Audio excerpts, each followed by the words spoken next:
বাজারে সয়লাব আমদানিকৃত মাছের দেখে বোঝার উপায় নেই কোনটা দেশি কোনটা বিদেশি মাছ।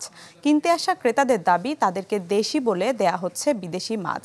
আর বিশেষজ্ঞরা বলছেন আমদানিকারকরা মাছগুলোতে মারাত্মক ঝুঁকি রয়েছে, তাই এসব মাছ ভোক্তাদের এড়িয়ে যাওয়ার পরামর্শ তাদের। পলিথিনে মোড়ানো 10 কেজি ওজনের কাতল মাছটি দেশি নয়, এসেছে মিয়ানমার থেকে। একটি দুটি নয়, আমদানিকৃত এসব মাছের পসরা বসেছে রাজধানীর যাত্রাবাড়ির আড়তে। বিক্রেতারা বলছেন পার্শ্ববর্তী দেশ থেকে আসা এসব বোয়াল, রুই, কাতল, কালীবাউজের দাম কম থাকায় বেড়েছে চাহিদা, বেড়েছে আমদানিও। চাহিদা খারাপ না, 12 মাছটা খুব ভালো মাছ। কথা বলছেন বাংলাদেশি মাছের থেকে যেটা ওই তাজা মাছ ওইটার থেকে অনেক ভালো মাছ। ইন্ডিয়া থেকে আসে রুই, কাতল, বোয়াল, তারপরে আপনার আয়ের, তারপরে ফলি। আর বার্মা থেকে আসে আপনার রুই কাতল বার্মারটা বেশি ভালো আর কি। দেশি মাছ তো ভাই সরবরাহ কম, তারপর এটার দেশি মাছটা সবসময় পাওয়া যায় না, আসে না। এই বার্মিস, ইন্ডিয়া এগুলা সবসময় পাওয়া যায়। তবে ক্রেতা ও ভোক্তারা বলছেন কোনটি দেশি আর কোনটি বিদেশি তা বোঝার উপায় নেই, তাই কিনতে এসে বিভ্রান্ত হচ্ছেন তারা। জাপান কি ইন্ডিয়া তো বুঝি না এত কিছু, দেশি হিসেবে তারা বিক্রি করতেছে। দাম 300, 350, 280, মানে সাইজ বুঝছে আর কি দাম।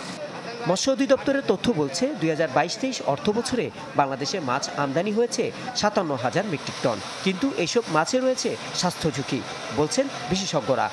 পার্শ্ববর্তী দেশে সুয়েরেজ লাইনের ময়লাটা মাছ চাষের জন্য ব্যবহার করে এটাকে একটা মডেল তৈরি করেছে যে এই ময়লা থেকে পানিতে খাদ্য তৈরি হবে, সেই মাছ, সেখানে মাছ চাষ হবে, সেই মাছ খাবে মানুষ। এটি বাংলাদেশের মানুষের জন্য বলবো স্বাস্থ্য ঝুঁকি রয়েছে। বাজারে যখন বিদেশি মাছের ছড়াছড়ি, তখন মৎস্য অধিদপ্তরের গর্ব করে প্রচার করছেন বাংলাদেশ মাছ উৎপাদনে বিশ্বের তৃতীয়।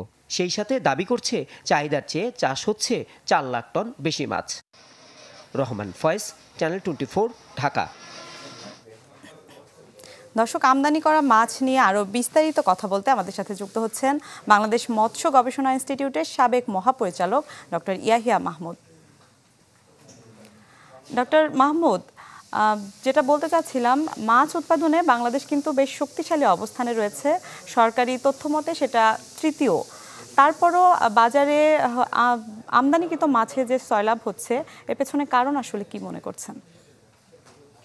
ধন্যবাদ। আসলে আপনি একটু আগে যে তথ্যটি শুনলেন সংবাদে, যে 2022-23 অর্থ বছরে মাত্র 57,000 মেট্রিক টন মাছ আমদানি করা হয়েছে বাংলাদেশে।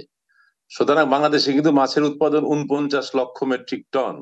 সেই ক্ষেত্রে আমরা যদি আমদানির ফিগারটা দেখি, মাত্র 57,000 মেট্রিক টন। সুতরাং এই এত বিপুল জনসংখ্যার মধ্যে 57,000 মেট্রিক টন মাছ কিন্তু পরিমাণের দিক থেকে খুব বেশি নয়। এটি বাজার সয়লাভ হয়েছে, এই তথ্যটি আমি আসলে গ্রহণ করতে পারছি না। আর আরেকটি এখানে একটি বিষয় মূলত যেটি কাজ করে, আমি যেটি মাঠে ঘাটে কাজ করে দেখেছি, যে বিদেশ থেকে যে মাছগুলি আমদানি করা হয় সেগুলি কিন্তু মূলত একটু বড় আকারের। বিশেষ করে রুই কাতলার দিকে যদি আমি তাকাই, তাহলে বাংলাদেশে যে মাছগুলি বাজারজাত করা হয় তার চেয়ে কিন্তু আকারে অনেক বড় সেই রুই কাতলা জাতীয় মাছগুলি। বিশেষ করে পার্শ্ববর্তী দেশ ভারত থেকে যে মাছগুলি আসে, উড়িষ্যা, অন্ধ্রপ্রদেশ, এইসব দেশ থেকে, সেখানে মাছের সাইজগুলি কিন্তু অনেক বড়। এবং দর্শকরা যে সুবিধাটুকু নিতে চান, তারা মনে করেন যে এটি আকারে বড় মাছ এবং দামও কিন্তু বাংলাদেশি মাছের চেয়ে কম্পারেটিভলি একটু কম। সুতরাং একদিকে তিনি বড় মাছটি পাচ্ছেন, সেদিকে দামও একটু কম পাচ্ছেন। এইটি একটি মূলত কারণ এই মাছ আমদানির, মাছের এই গ্রহণযোগ্যতা বৃদ্ধি পাওয়ার কারণে বাংলাদেশের মানুষের কাছে। এবং আমি যে বিষয়টা একটু দৃঢ়ভাবে বলতে চাই, যে বাংলাদেশে কিন্তু রুই কাতলা মাছের সাইজ কিন্তু ক্রমশ বড় হচ্ছে। আপনি যদি বৃহত্তর রাজশাহী অঞ্চলে এখন মাছ চাষ দেখেন, তারাও কিন্তু 8-10 কেজি ওজনের মাছ কিন্তু। ডক্টর মাহমুদ, আমি আরেকটা বিষয় জানতে চাচ্ছিলাম যে পার্শ্ববর্তী দেশ থেকে যে মাছ আসছে স্বাস্থ্য ঝুঁকি রয়েছে, তারপরও আসলে কিভাবে আমদানি হচ্ছে? কোয়ারেন্টাইন ব্যবস্থায় কোনো অনিয়ম আছে কিনা? এই কথাটির সাথে আমি একেবারেই দ্বিমত পোষণ করছি। এই কারণে, মাছ যখন আমদানি করা হয় তখন ওই যে দেশ থেকে আমদানি করা হচ্ছে সেই দেশে সংশ্লিষ্ট কর্তৃপক্ষের কাছ থেকে কিন্তু সার্টিফিকেট নিতে হয়।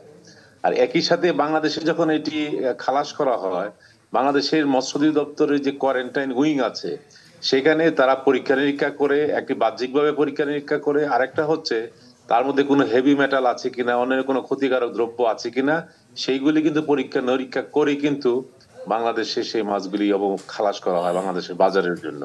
সুতরাং এই ধরনের আশঙ্কা হওয়ার আমি কোনো আপাতত কারণ দেখছি না। এই জন্যই ডক্টর মাহমুদ, আপনাকে ধন্যবাদ আমাদের সাথে যুক্ত হওয়ার জন্য। দর্শক, আমাদের সাথে যুক্ত হয়েছিলেন বাংলাদেশ মৎস্য গবেষণা ইনস্টিটিউটের সাবেক মহাপরিচালক ডক্টর ইয়াহিয়া মাহমুদ।